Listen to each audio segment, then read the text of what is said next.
우리가 나훔서를 공부하고 있습니다. 나훔서와 요나서의 공통점은 뭡니까? 니느웨에 대한 말씀이다. 그래서 옛날 히브리어를 히라고로 성경을 번역을 했을 때, 구약 성경 히브리어를 히라고로 번역했을 때 그 성경을 70인역이라는 성경이 있는데, 그때는 요나서 바로 다음에 나훔서를 했어요. 요나서 바로 다음에 나훔서. 지금 우리는 그렇게 안 돼 있죠. 요나서 다음에 미가서가 있고 나훔서가 있죠. 근데 이제 그 전에는 요나서 다음에 왜? 니느웨를 향한 시간차를 두고 하는 하나님의 말씀이기 때문에 두 개 이렇게 붙여놨던 거지요. 여러분, 니느웨는 당시 대표적인 도시, 뭐의 대표적인 도시입니까? 한국의 수도는 어디죠? 서울. 그러면은 아수르의 수도는 어디죠? 니느웨. 그죠? 그러니까 아수르라는 나라의 수도가 니느웨. 그러면 여러분, 아수르는 어떤 나라입니까? 이제 아수르에 대해서 우리가 설교 말씀을 많이 나눌 때가 없어요. 근데 아수르 민족은 창세기 10장에 나와요. 창세기 10장에 아수르라는 민족이 나와. 21절, 22절에 보면 셈의 자손, 셈의 아들은 엘람과 아스르와 이렇게 하면서 쭉 적어요. 그러니까 창세기 10장에서 벌써 노아의 홍수 다음에 셈함 야벳이 갈라질 때 아수르족이 있었어요, 없었어요? 그때부터 있었다, 아수르가. 셈의 후손이에요, 셈의 후손. 셈의 후손은 동쪽으로 이렇게 쭉 나간 민족이지 않습니까? 동북부 쪽으로. 이제 그런 나라가 어떻게 되냐면 10장 8절에 보면, 창세기 10장 8절에 보면 그 아수르족이 셈의 족속이었는데 함의 족속 니므롯이 나요. 니므롯은 누구냐면 용사라고 번역돼요. 용사. 창세기 10장 8절에 보면 세상의 첫 용사다. 용사라는 말은 강력한 자라는, 용맹하다는 거죠. 힘을 바탕으로 하는 사람들이에요. 힘을 바탕. 그러니까 니므롯에 대한 이야기가 많아요. 그러니까 니므롯이 나가면서부터 정복전쟁이 시작이 되는 거죠. 그러면서 전쟁과 힘이 나니까 아수르는 굉장히 힘과 권력과 적자생존, 어떻게 보면 요즘 세상의 원리의 가장 근본적인 원리가 여기 있어요. 힘을 바탕으로 해서 지배를 하는 민족과 나라가 아수르였다는 거죠. 그러니까 니므롯이 등장하면서 니므롯이 어디로 땅을 확대해 가냐면 11절에 보면 아수르를 정복해요. 그리고 12절에 보면 니므롯에 의해서 신할 땅 바벨이 세워지고 큰 성읍 니느웨를 건설했다. 이런 이야기가 나와요. 그러니까 여러분, 지금 성경의 맥락을 요나 나오면 지금 이야기가 아니라 이미 창세기 역사부터 아수르 민족과 나라가 어떤 나라였다고요? 힘 있는 나라. 힘으로 지배하는 나라예요. 그러니까 세상에 가장 어떻게 했냐면 힘을 상징하는 국가가 바로 아수르 제국이었다는 거죠. 그 니느웨가 얼마나 큰 성이었는지 제가 이야기 드렸죠. 요나서의 표현을 빌리면 니느웨 성은 사흘길에 걸려서 가야 된다 그랬어요. 사흘길이면 엄청 큰 도시입니다. 그리고 요나서에 보면은 요나가 말씀을 전하자 몇 명이 회개하고 돌이켰다 그랬죠. 좌우를 분별하지 못하는 12만 명이 있었다 그랬잖아요. 12만 명이 한 성에 살았다는 건 여러분 요즘 보통 성이 아니 옛날 그냥 고대 성이 크기가 그 정도라는 거예요. 여러분, 우리가 옛날 고대 이야기를 하면은 우리보다 미개했을 것이다, 우리보다 못 살았을 거다, 그렇게 생각하는데 여러분 그렇지 않아요. 19세기에 니느웨 성을 발굴한 고고학자들이 하니까 거기에 최초의 니느웨 성에 고대 박물관이 있었다는 거예요. 도서관이 있었다는 거예요. 그래서 우리가 인류 최초의 서사시라고 하는 길가메시 서사시라는 게 있어요. 인류 창조 역사에 대한 이야기를 하나님을 믿지 않는 사람이지만 시편처럼 노래를 부른 노래예요. 그 작품이 토판으로 발견된 곳이 바로 그 성이었어요. 이 발굴해본 그곳의 뿐이 아니에요. 그 안에는 고고학자들이 발굴해 보니까 식물원도 있었어요. 그 사막 중간에 식물원도 있었고, 그 다음에 인공 정원을 만들어서 가꿀 정도로 엄청난 도시가 바로 니느웨였다는 거죠. 오늘 성경 본문 읽은 본문에 2장 8절에 보면 2장 8절에 이렇게 하죠. 니느웨는 예로부터 물이 모인 못 같더라 그랬잖아요. 이해가 안 되죠. 성 안에 어떻게 물이 있어요? 근데 성 주변에 여러분 보면 간혹 성 주변에 물이 흐르게 해서 성에 공격을 못하도록 강을 흐르게 한다든지 물로 쌓아놓은 게 있잖아요. 그 연못과 호수 같은 게 성을 둘러싸고 있었다는 거예요. 그 너비가 한 40m 된대요. 적은 호수가 아니에요. 그 깊이가 한 20m 된답니다. 그 정도 상상을 해보세요. 여러분 옛날에 만들었던 지금부터 수천 년 전 이야기인데 그런 성읍과 성벽을 쌓았다고 생각하면 얼마나 발전된 나라예요. 그러니까 이것은 뭐냐? 당시대에 인간이 쌓을 수 있는 가장 강력한 힘을 상징하는 게 바로 아수르고 니느웨였다는 거지. 이런 나라에 비하면 유다 민족, 이스라엘 민족은 어떤 나라예요? 비교 불가죠. 비교 불가. 여러분 그렇게 생각하면 우리 모두는 그럴 거예요. 아니 아수르나 저 제국 같은 잘 사는 나라네요. 그런 나라에 굳이 가서 복음을 전할 필요가 있습니까? 안 들으려고 하는데 이슬람 사람들 저렇게 전해도 안 들으려고 하는데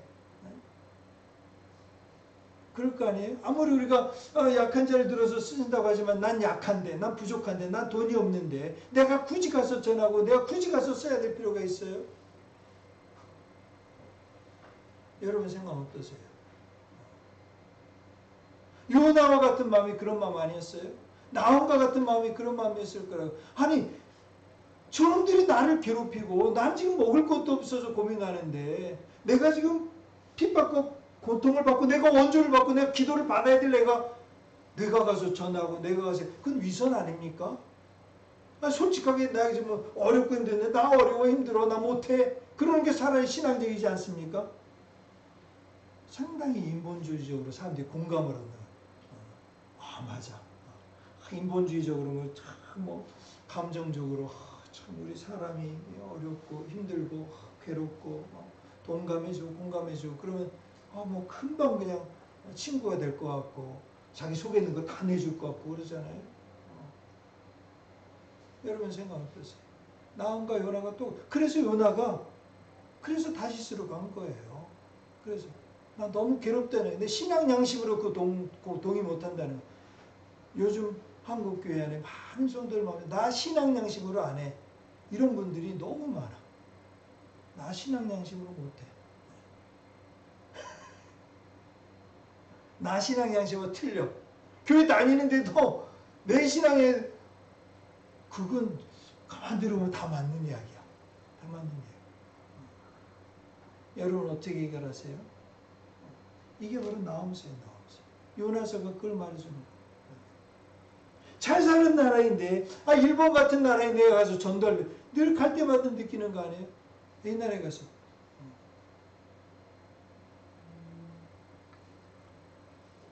여러분 우리가 그 잘 사는 나라가 복음이 필요한 게 아니라 그 잘 사는 나라를 하나님이 심판하지 않으시는 이유는 그 성 중에 주님께 돌아올 자가 있다는 것을 하나님은 아시기 때문에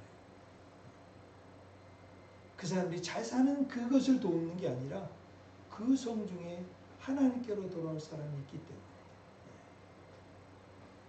그 성 중에 한 명이라도 소돔과 고모라에서 한 명이라도 하나님을 찾는 사람이 있다면 하나님 그 소돔과 고모라 성을 구원하신다는 거예요. 여러분 주님이 마지막 때다 하시는데도 아직도 안 오십니까? 왜 우리가 그 일을 선교하고 복음을 전해야 됩니까? 지금 제가 예수님 잘 믿는 이 철정기 내 믿음의 철정기에 주님 오십시오. 내가 지금 예수님 잘 믿을 때 오십시오. 곁눈질 안 하고 있을 때 오셔야 되잖아요. 그죠? 잠깐 곁눈질하고 딴 데 보고 있는데 오시면 안 되잖아. 쟤는 딴 길 가더라도 내가 지금 있는 이 순간에 오셔야지. 여러분 그 순간 안 오시는 이유는 주님이 마지막 때까지 전도할 기회를 주시는 거죠. 전할 기회를 주시는 거죠. 마지막까지 전할 기회. 마지막 남은 모든 자원을 통해서 하나님의 복음을 전할 기회를 마지막까지 찾으시는 거예요. 마지막 때가 안 오시는 게 아니라 마지막 때를 주님은 기다리고 계시는 거죠.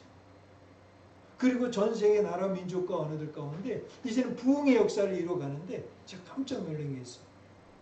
뭐냐면 한국 청년들, 한국 교회가 일어나는 게 아니라 이 마지막 복음의 전도를 위해서 약하고 가난한 나라의 청년들이 일어나고 있다. 태국에서, 인도네시아에서 청년 선교 집회를 했는데 5,000명이 모였대. 한국 사람이 모인 게 아니에요. 캄보디아에서, 인도네시아에서, 스리랑카에서, 필리핀에서 아시아권에 있는 청년들이 모여가지고 선교대회를 한 거예요. 거기서 선교를 헌신하고 결정하는 거예요. 한국 청년이 하는 게 아니에요. 아시아권 청년들이 일어나서 선교를 헌신하고, 그래서 터키에 가서 이번에 예배를 가서 청년들 예배 그 가운데 제가 초대를 받아서 갔는데, 가서 보니까 거기 각 나라에서 온 한국 청년이 몇 명 없어. 각 나라에서 온 청년이 수십 명이 앉아서 터키 땅을 위해서 기도하고 있더라. 중국에서 온 사람, 인도네시아에서 온 사람, 뭐 파키스탄 뭐 이런 나라에서 온 사람들이 청년들이거든. 20대. 그 땅을 위해서 기도하고 있더라. 깜짝 놀랐어요. 아, 하나님이 마지막 때를 위해서 지금 이렇게 각 나라 민족과 백성들을 이렇게 세우시는구나.